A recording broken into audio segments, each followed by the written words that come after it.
Hey everyone, welcome to Broadband Deployment News. So several large fiber operators have cut back on their projected deployment numbers for fiber in this coming year, and we'll be back in just a moment to discuss the reasons.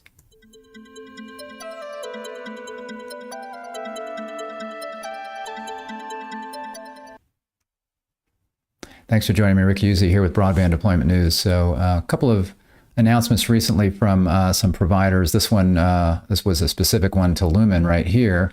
Lumen cuts fiber build target braces for year of rapid change. And this is in Fierce Telecom. So Lumen Technology slashed the target for its residential quantum fiber expansion from 12 million to between 8 million and 10 million after pausing its build last month to zero in on locations with the potential to deliver better profitability. The shift appears to be the first of many for Lumen as the company embarks on what new CEO Kate Johnson called a year of rapid change. So when I hear locations with the potential to deliver better profitability, I'm hearing, and I think we'll read here also down further in this article, that they're talking about more customers, more potential customers versus maybe rural deployments where it's going to be more expensive. So these are, what we're talking about here are privately funded deployments. Obviously, if they get funds through something like, ARPA, or certainly if they wind up getting BEAD money, I would anticipate they would be using that. But right now, they're going to be focusing on where it's most profitable. Lumen ended the quarter, Q4 2022, with 3.1 million passings. This new plan calls for deployments to roughly 5 million to 7 million incremental locations over the next few years. We need to make sure we remain focused on those large metros that we've talked about. I think that's the CFO talking there, yeah. Making sure that in those markets that we're serving, that customers are going to want our product. So again, focusing on those large metro areas where there are lots of potential customers to get, where the cost to pass a home is much lower than it would be in areas that are more rural. While the move may be painful in the near term, Stanbury said he'd much rather have this conversation today than must be 1 to 5 years from now, or than 5 years from now, where we hit $1,000 per passing and we hit the 10 million enablements, and then you guys are asking me where the annuity stream is on all that fiber. So what he's saying there is, it's still, if you're going to focus on areas where there are fewer customers, then it's going to be more expensive to maintain those areas, and you've got fewer customers to pay for it on an ongoing basis. So if you fund the build out, you still have a higher cost in that area. And he's saying $1,000 per passing here. So he's still talking about areas that are not that are still pretty dense, although that might be an average. Maybe they're, if they're going in an urban area, it may be much lower than that. Let's say, I don't know. Stansbury said Lumen expects to get to scale with its new build plan late in 2023 and a total of 500,000 new passings for the full year. So they say 500,000 new passings this year for Lumen. So there was another story that came out about the same time here in Light Reading. A slew of service providers lower 2023 fiber targets. So this isn't just Lumen. According to new data from the financial analysts at Cowen, some of the biggest fiber providers in the U.S., including AT&T, Altice USA, Consolidated Communications, Frontier, and Lumen Technologies, have cut back their fiber network expansion plans for 2023. You can see they've got some numbers here. AT&T going from 3.5 million to 2.2 million. Altice, not quite as significant, 1.6 to 1.5. Consolidated, 400,000 to 350,000, not that big a dent. Frontier, 1.6 to 1.4. And then Lumen, 1.75 to 1 million. That's interesting because as we were just reading, they were talking about doing 500,000, I thought, initial or incremental or new passings this year. This is saying 1 million here. So, but I think this has the article has the latest information. It's very possible that the report from, or the financial analysts at Cowen didn't have that latest information from Lumen. I'm not sure. The reasons for the pullback vary. Naturally, the capital markets have made a business case more challenging as rising rates will lower the projected net present value. Rising inflation costs also are impacting the internal rate of return. Permitting and licensing continues to be a market-by-market challenge. So yeah, we've seen, we kind of knew this would be happening, especially those people that are getting funds right now, maybe through RDOF or through ARPA, especially through RDOF, when they made their initial estimates on how much support they would needed, they were not basing it on the interest rates that we have today or the rate of inflation that we have today. So they were not looking at the costs being as high as they are. So certainly as people are just planning out their privately funded networks, they're also seeing costs much higher, and that may be a reason that they're cutting back on those plans. However, a key reason for the pullback could simply be that the new startup entrants that pose an overbuild threat are imploding in this new environment. Thus, the large incumbent carriers have the luxury of taking a breather as overbuild threats fade. And that is true, that a lot of these larger providers were trying to get out there and get fiber in the ground as quickly as possible to kind of get that area off the map for future bills that would be funded through the government. And one case is that if they have not yet started that build, then they can't do that now. If they didn't get it completed as of December of last year, 2022, then that does not count for the future FCC map that comes out in the spring. And therefore, those areas will not be off of the map, and they would be eligible for federal funding for an overbuilder to come in, or for one of these operators themselves to come in. So you could see why, Lumen and others might be saying, well, wait a minute, why don't we put a pause on that?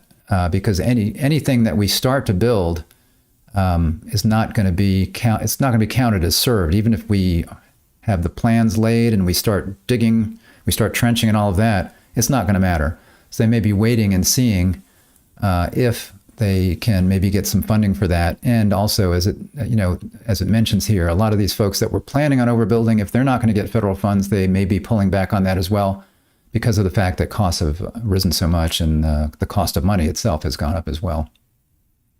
It's too early to say the fiber bubble is about to pop, but we also think certain subscale, high-leveraged overbuilders may be in for a rather difficult 2023. And we've seen that with various providers. Astari comes to mind, not fiber so much, although I think they were talking about doing a lot of fiber build out to be able to meet their RDOF obligation, and then they pulled out of that RDOF obligation, and now their stock's under $1, and they're looking for some way out of maybe selling that business.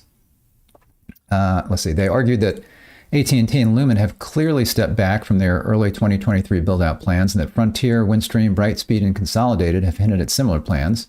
However, a Brightspeed representative told Light Reading that the company has not changed its fiber plan. The Wells Fargo analyst also pointed to another potential reason. Fiber build-out costs have risen by around 20% in recent months. Indeed, fiber vendor Corning recently instituted a significant price increase.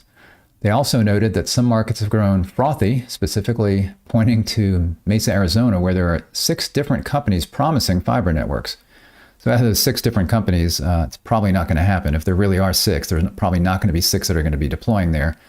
And of course, as this happens, this could actually bring some of the costs back down for fiber, for example, because a lot of it's based on the inflation rate, but it's also based on supply and demand. So if these companies are pulling back, there's going to be less demand for these, and then maybe that will actually start to drive down some of those prices. We'll have to see how that goes.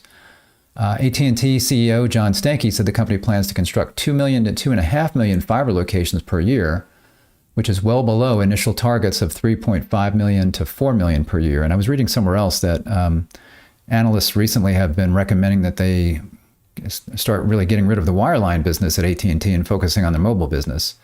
So I don't know if they're going to take that seriously, but that's what I think some analysts are saying they should be doing. Other companies don't have that large mobile business that they do.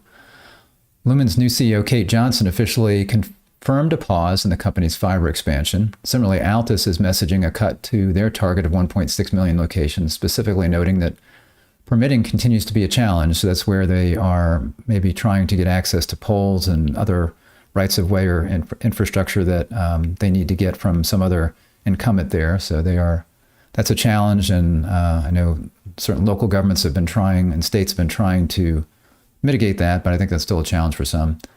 Consolidated Communications could temper the build cadence as it waits for better economics, including government subsidies, and that Frontier may message a cut closer to 1.4 million locations from prior messaging of 1.6 million. So again, including government subsidies. So I do see why some of these providers could be holding off now. Again, that they've not started these deployments. It's not something that's available to the customer. It would have had to have been available to be ordered by a customer as of December of last year. And if it's not, then they could potentially, again, put a pause on that and try to get federal funding for that when the BEAD dollars come out.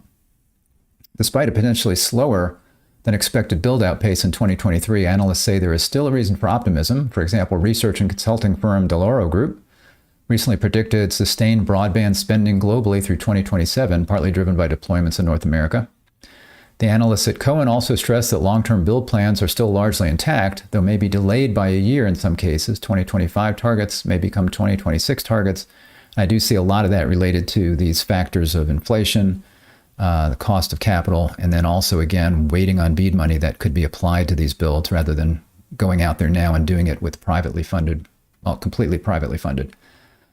They added, we also stress that the pullback is not industry-wide. There are smaller players such as Allo that are actually looking to accelerate builds. Meanwhile, Big Cable is entering the mix with aggressive fiber greenfield expansions. And Big Cable is doing that because of aggressive expansion plans from Big Telco, that maybe some of these fiber providers. So Big Cable may pull back on some of that, although Comcast is going full steam ahead on their deployments. They're getting, and others, a lot of these folks are getting federal dollars in some areas through ARPA, for example, to do build outs. But Comcast is trying to protect their territories and are moving very quickly toward DOCSIS 4.0 and getting symmetrical speeds at very high speeds, maybe gig symmetrical, for example, using their cable plant. And it costs much less than it would cost, let's say, a telco to rip out their DSL and put in fiber.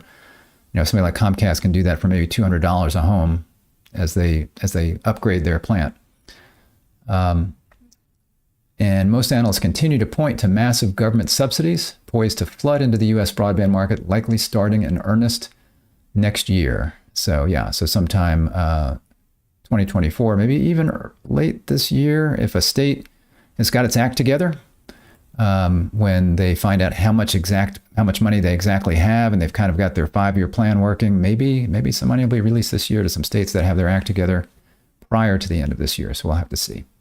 Anyway, that's it's not all bad news, but you can see the reason for this is still, there's still a lot of money hanging out there, and there's still money, as I've been talking about recently, from the American Rescue Plan Act and from RDOF. That's money that's still going to be put to use, that is going to be announced. There's more ARPA money to be announced. There's a lot of RDOF dollars that are just now starting to get used. So we will see that will be something that is going to be having an impact still. But as far as BEAD, I think that is kind of the reason that there's a pause. A lot of these companies are waiting. Conway Fan 98 says, providers expanding through RDOF have to build within a time frame, don't they? I think 2028 is the deadline, although I hope they don't have to wait that long. Yeah, there is a deadline. So there is, I can't remember what it is, but there is, they get the money over 10 years. So they have to start building.